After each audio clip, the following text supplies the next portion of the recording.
This episode of Manage Smarter is presented by Sales Fuel Coach, our adaptive sales coaching featuring 5-minute quick coaching personalized to each sales rep. Learn more about Sales Fuel Coach at salesfuel.com. Welcome to the Manage Smarter podcast with hosts C. Lee Smith and Audrey Strong. We're glad you're here for discussions on new ways to manage smarter, hire, develop and retain talent, improve results, and propel team performance to new heights. This is the Manage Smarter podcast. Well, Lee, today we want to talk about indecision being the enemy, according to our guest, Phil Jones. Hi, Phil. Thanks for coming. Hey, pleasure for having me on the show. Welcome to Manage Smarter, everyone. I'm Audrey Strong. I'm the Vice President of Communications here at Sales Fuel. And boy, have we got a great discussion for you today. And I'm C. Lee Smith, the President and CEO of Sales Fuel. And I detect a bit of a British accent. Yes, that would be true. I'm not putting it on. This is a real accent.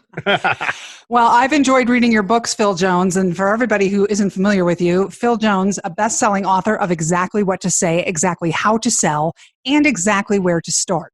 He had his first business at just 14 years of age and is the youngest recipient of the British Excellence in Sales and Marketing Award. Nice. To date, more than 2 million people across 57 different countries have benefited from his lessons, and you are going to as well today. And as a result, they know what to say, when to say it, and how to make more of the conversations count. Phil, welcome to the show. Thank you. So this idea of indecision being the enemy, it sort of wings its way into every aspect of business life, don't you think? It's kind of a problem across many different buckets? Yeah, I think it's a problem everywhere, right? It's a problem within your potential customer base who are stuck in a position of maybe. There are leaders who are stood on the fence of like, do I go all in on this or do I hold back? And this position of not deciding or committing or fully moving forward with something, it slows people down. It's almost a point of friction. Mm-hmm. And without actually creating a decision towards I'm all in or I'm all out, then it's creating huge inefficiencies, whether it's in a leadership process, a sales process, or anywhere in between. How would you help managers then become more all in or all out? I think it's less about them being all in and all out, but the people they're looking to communicate with is what is that individual going to go on to be able to do. You see many leaders in organizations make suggestions or recommendations for changes in behavior, or you see them ask for a new vision to be employed or a new set of actions to be able to be employed. But what they don't always get is the buy-in of that other person. So they find themselves in situations like, I told you this before, or we've talked about this in the past, or, why are we going over this thing again? And it's because the other person wasn't fundamentally bought in. Well, is it because they weren't bought in because they chose not to be bought in, that they weren't given the rationale or the benefits of buying in, or was it because the leader, the manager, was being indecisive? It could be both. It could be both. I think, sometimes that you find that the leader is being flirtatious with an idea or an action as opposed to being decisive, and they're hoping the other person picks it and runs with it, and then they don't need to take full responsibility for the outcomes of that themselves. But more often than not, I would probably say it's because they didn't get that full commitment from the other person. That makes sense. You've got some questions that people should ask themselves to remove the friction and get things moving along. You want to rattle some of those off for our listeners? Yeah, I think there's lots that we can look at. But before we get towards those key questions, it's understanding that it is a question that creates that clarity position. Mm-hmm. It's having the other person see what you're saying as opposed to hear what you're saying. And I want you to catch the nuance in that is hearing what somebody says means it kind of came in at one level of knowledge, and it can also bounce straight back off again. Seeing what somebody is saying means that what you've done is you've created empathy in that scenario. You've stood and looked at it from another perspective, and therefore you've then accepted what that other person is going on to be able to say. So a big difference in that. So why don't you throw some scenarios at me and say, hey, if you were in this situation, how could you better get somebody to see what you're saying as opposed to hear what you're saying? Yeah, there is a big difference. And then you ask yourself. I have an employee then that keeps coming in late and doesn't follow the rules for coming in late. Okay, so you've got two options, right? You can reprimand, you can say here are the consequences, or you could actually get them to be able to see things differently. So you could say it's unacceptable. You could say that what you've got is that you've got a set of rules and procedures, or you could ask the question and say, what kind of impact do you think it has on our organization by you continually arriving 15 minutes later than planned?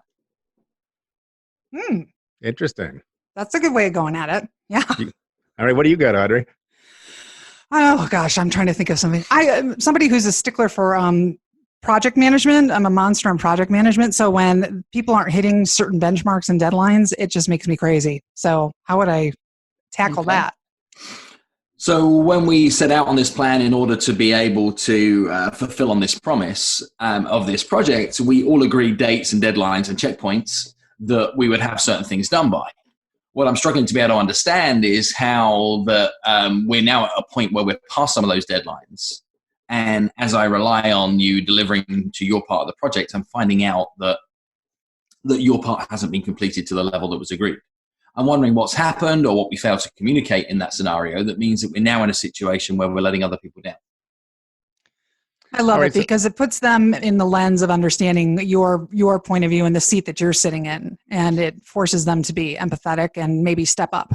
And what it also does is it leaves us in a conversation that is firmly in a shade of gray.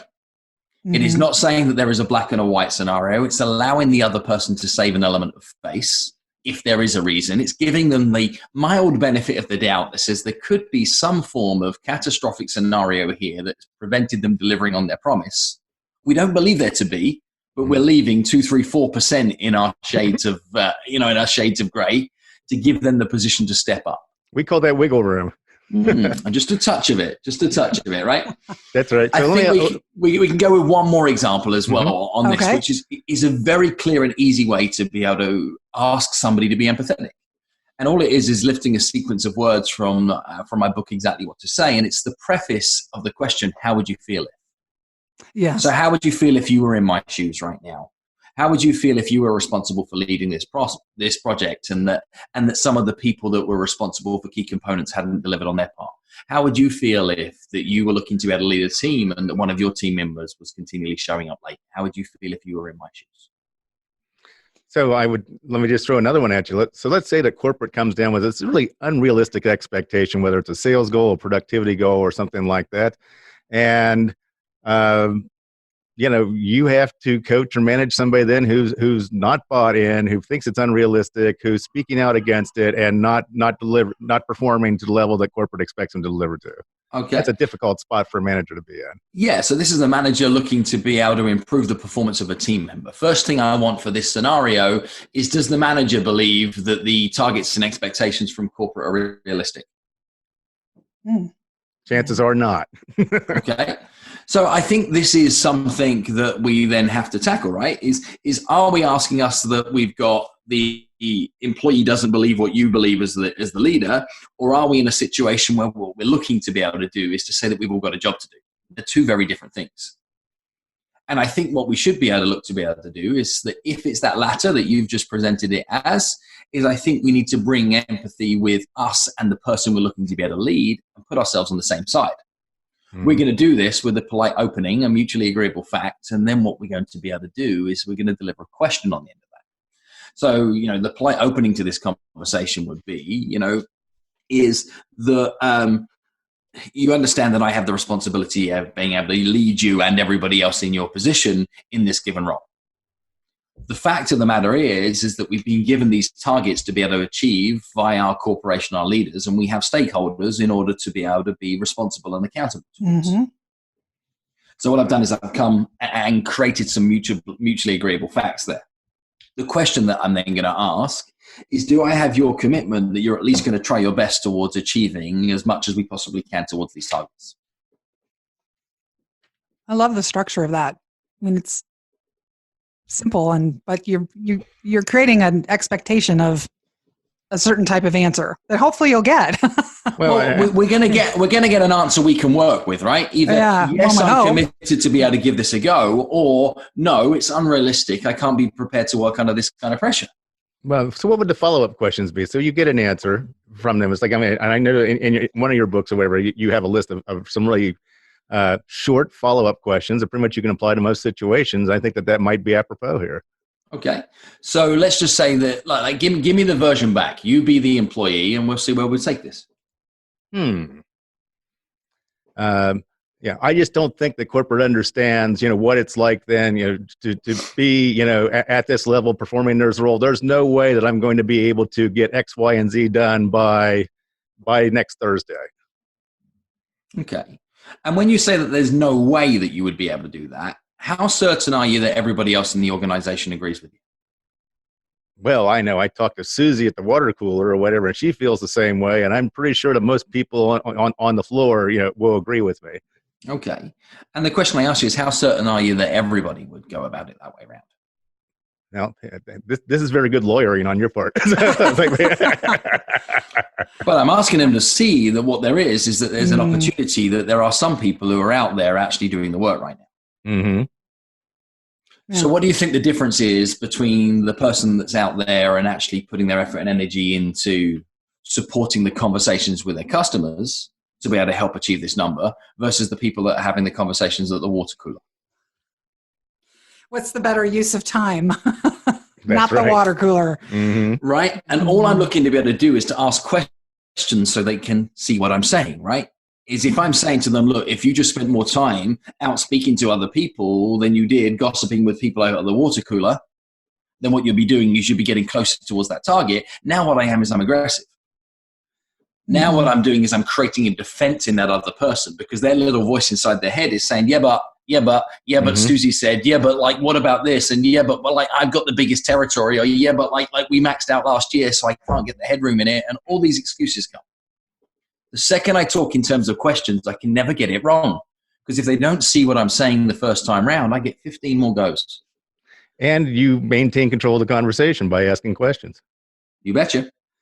I think it's interesting how a lot of people always see metrics that seem ambitious as a negative as opposed to a massive opportunity to shine. And I think I don't know why. Why are we all wired that way? Well, I think everybody wishes it was easier. Yeah. Mm-hmm. I think that's what it comes down to, is that we wish it was easier until it comes to the point where there's recognition. Mm-hmm. Then when there's recognition for achieving success, we wish it was really harder now that we're the other side of the work. Because then what we would achieve is a higher level of recognition. So how do you use that psychology in these types of conversations? What you end up doing is that you use that to throw down a challenge with people. Mm-hmm. So let's just put this into perspective. Is how would you feel if that you were one of the few that actually went out and achieved these targets? Like a rock star. Mm-hmm. And answer me this, is how many other areas of your life do you feel like a rock star in? Yeah, well, that's a whole other story for another day. Just kidding. But you see, even the humor that can come from that too starts to break the ice in a conversation. Mm-hmm. What we can then say is, what better opportunity have you got to shine? We've got 2/3 of the company saying that this isn't possible. We've got 1/3 of the company that's saying that they think they give it their best shot. Which percentage of the company do you want to land in? Mm-hmm. That's great. So great it's asking questions that kind of flip the switch from stop wishing that it was easier and start wishing you were better. Yeah. And what we should be looking to be able to do is to ask the other person to choose. The great leaders on this world are brilliant at asking questions. They give way less advice than people think that they need to give. And I think one of the biggest mistakes that many leaders make, particularly when they're in middle management roles or they're new to leadership or they're aspiring, is they need to be seen as the hero. Mm-hmm. And the trouble is, if you're the hero, everybody else you're looking to influence isn't. The responsibility of a great manager isn't necessarily to be the hero, it's perhaps to be the guide. And I was having this conversation with somebody the other day, trying to get them to see what I'm saying. I asked them the question. I'm going to ask the same question of you right now. Have you seen any of the Harry Potter movies? Sure. Yes.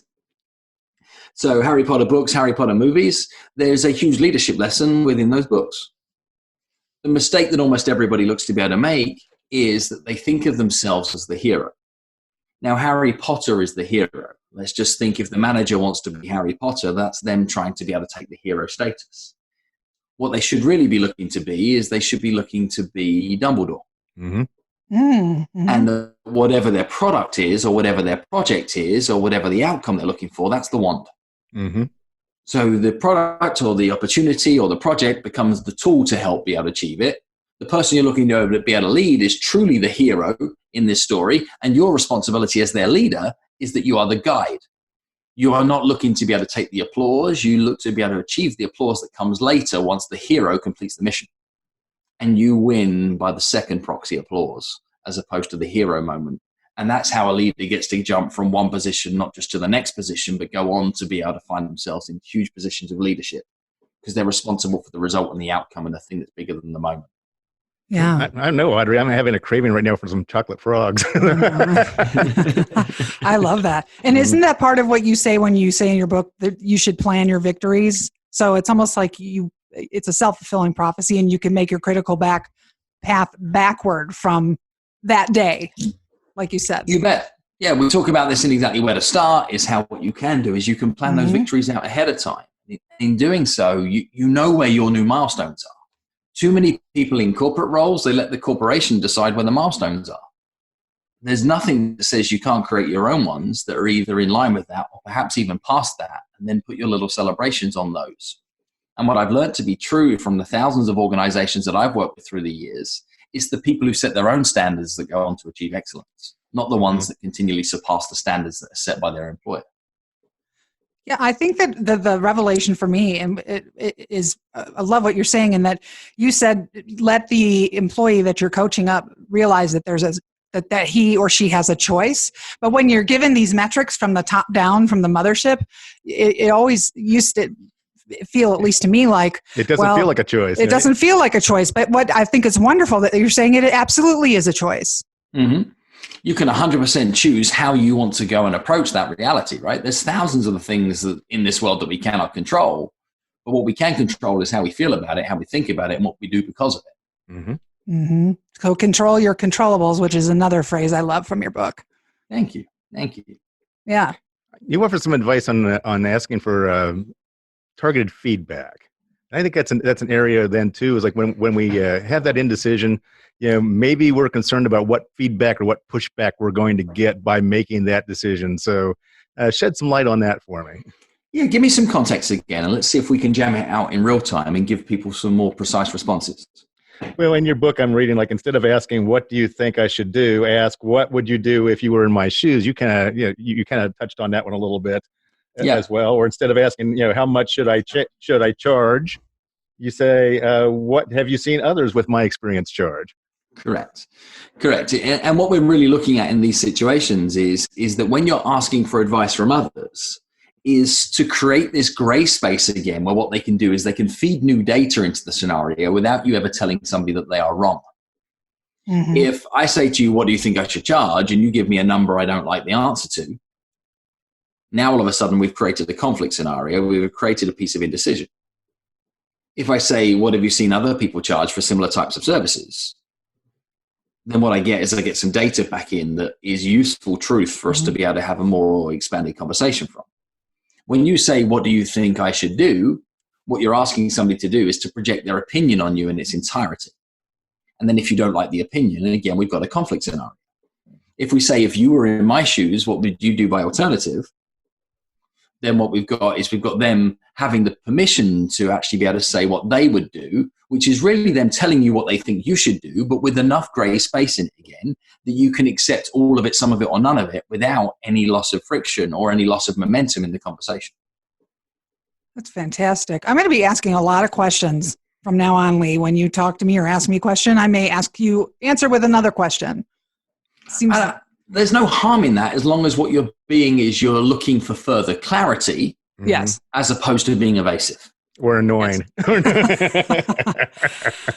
Well, Phil, we've got a couple minutes left. Everybody, it's philmjones.com. Your Twitter, philmjonesuk. I know you have a lot of clients. You work with a lot of people. How would you like people to reach out to you from our audience if they want to engage with you, Phil? Yeah, I think if they want to just join the conversation, they've enjoyed what they've listened to, come find me on Twitter, on Instagram, on LinkedIn. If you can't find me through a simple search, I'm doing a lot of things wrong. But yeah, find me via the website at philmjones.com. And then, we'd love to be able to continue the conversation from there. And we love the books. They're so great. It's such an enjoyable read, easy to read and retain the information. I really loved, I appreciated you sending us sample copies. That was very nice. Yeah. Great Thanks, short read. little books. You don't have to spend. It's not like a Harry Potter book or anything like that. It's 5,000 pages. Nice quick read. You read it on the train. There and back. You're done. It's great.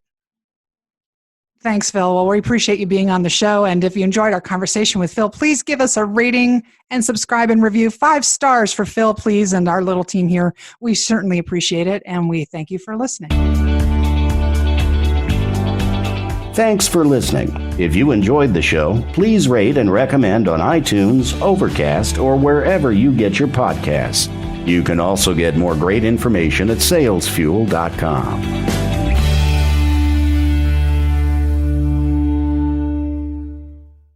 This podcast is a part of the C-Suite Radio Network. For more top business podcasts, visit c-suiteradio.com.